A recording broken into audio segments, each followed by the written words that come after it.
My name is Mike Bangham. I was the Deputy Lead Systems Engineer. While assigned here at Marshall, I actually was supporting the Langley team. And by the time we actually flew, I was the Chief Engineer for the systems team, for the system engineering team up there at Langley.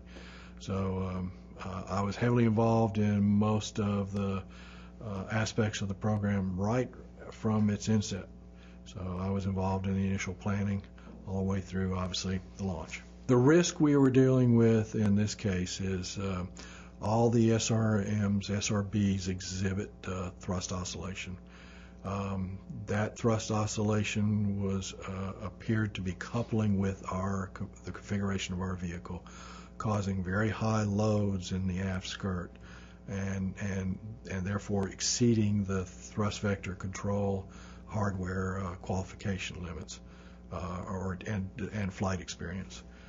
So that's the risk that we were dealing with, the risk that the TVC might fail during flight and cause either a threat to public or the need for the range to destroy the vehicle. This turned out to be a pretty complex problem that we were dealing with, and there was and the first thing was to actually recognizing it as a problem. We didn't have the issue on the shuttle.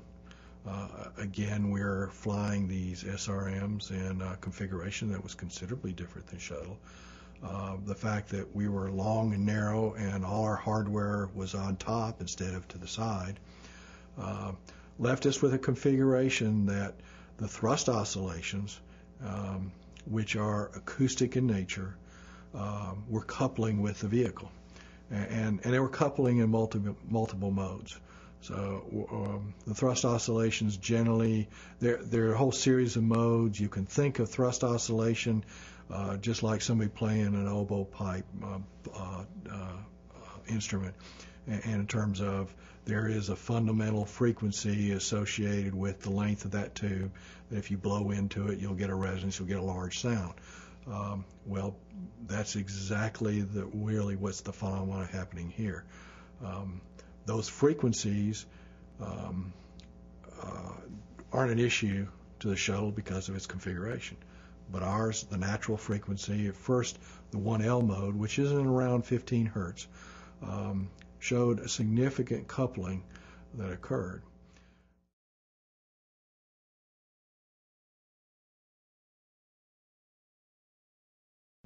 Once we finished that point where we really got comfortable with the thrust oscillation, what the phenomena was, we went back and started looking, given that we have this thrust oscillation, given that we have coupling going on with our vehicle, and the loads in the aft skirt, and correspondingly there's high loads in the forward part of up on the what was called the party hat on a CM last. So it's occurring really in two places on the vehicle. Obviously, with the CM last being something we were uniquely designing or simulating from, it's a dummy model, we could beef that structure up. We did that pretty early in the program, solving that as a loads issue at that point. But the thrust vector control system was heritage hardware. So we went back to really start to understand, did we really have a problem in the TVC? Almost anybody that dealt with that hardware saw it as very robust hardware and had their doubts that they would actually ever see a failure. Given that you couldn't go with that as a basis for flying, we had to do the analytical work to show that we could successfully fly. So we went through a multi-tier or multi-parallel path approach. One, we went and essentially took the TVC apart, and we examined every component of it to see if the structural loads on the hardware would cause it to break. And the robustness of the hardware was clearly showed that we had no structural problem, meaning we did not expect any of the plumbing to break, any of the hardware to actually rupture. It wasn't going to fall off. It was going to stay intact. Still, given that, while we know the hardware is not going to break, this is dynamic hardware. It's a lot of fluid flow going through it. There's compressors powering the hydraulic system. There's all kinds of valves and bypass valves that are associated with it. You can't use that as a basis for saying this still will function properly. The next structural assessment we went off to do is to go look at the dynamic response of components. And we did an in-depth assessment. We went back to actually when the hardware was originally qualified by Moog, and actually ended up discovering that resonant frequencies of the hardware were considerably greater than any of the modes that are of concern on our vehicle.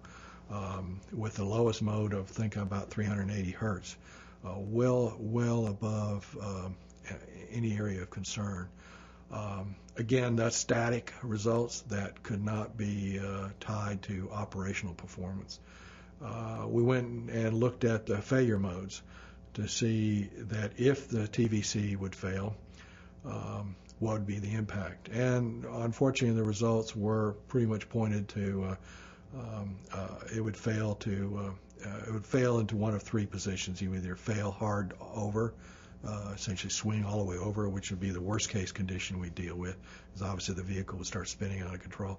It could fail in place, which just means that more than likely, since our gimbaling motion that we were predicting was relatively narrow, is that it would take longer for it to spin out, but it still would be a failure. Or it could fail to null position and actually go to the null, and again, it'd be just like the latter one. We would eventually lose the vehicle. So it became, we knew it was a real problem on the system side, even though all the detailed assessments tell us that we really didn't expect to see a problem. We looked at testing the hardware. That's obviously any engineer's first step, is if we're going to be flying in a different environment, let's go test in that environment. The optimum way to test the TVC hardware is basically to take two shakers tables and mount essentially a support structure on both sides, because what you're doing is you've got a nozzle that's essentially gimbaled, and so its environment is different than the sidewall of the aft skirt. And so you take two shaker tables and simulate those two environments. The fallback is to take one shaker table and just tie it hard to a hard structure, and that's actually the way Shuttle ultimately qualified their hardware. Still, because of the need to be operational meant that you had hazardous hydrazine involved. You'd have to build special test hardware. We'd have to have a control system. We'd have to have propellant loading systems. All of that was going to make the test to be very complex and expensive. And even at best guesses, we were thinking 14 to 18 months to conduct the test. So that really wasn't viable given the scheduled dates that we had. And plus the fact that our analysis was really indicating we did not believe we had a problem. And then the final thing, at least on the system, was going back to the thrust oscillation phenomena. The mode that is most likely to cause this problem was the 1L mode, the low frequency mode.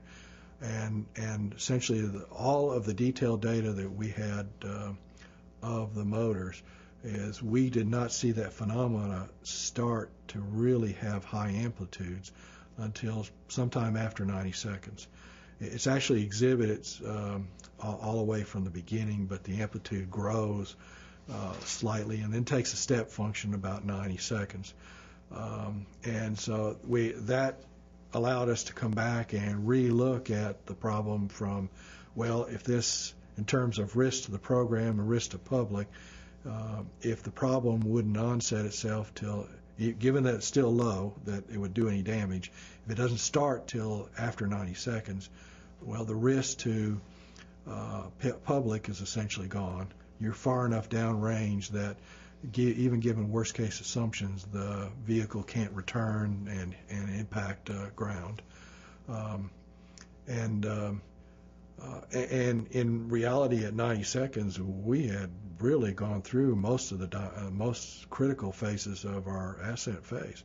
We'd gotten through transonic and we'd gotten through max Q, where the highest dynamic loading on the vehicle was. And so we would have actually gotten a great deal of high quality data even at that point. So given all that, we were able to, while the risk was still carried as, I think, a 3x5 at the system level, and it was considered one of our top risks, it was an acceptable risk to the agency.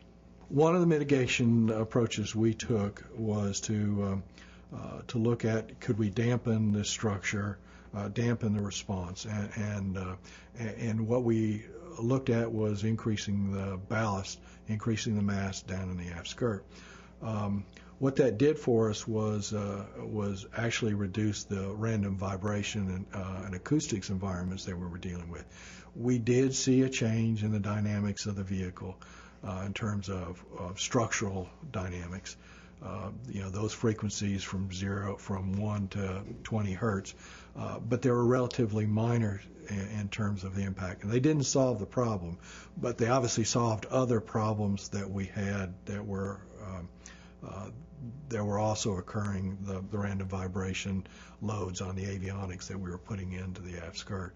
So while it didn't really mitigate our problem on thrust oscillation, it was a reasonable approach given that it helped in other areas.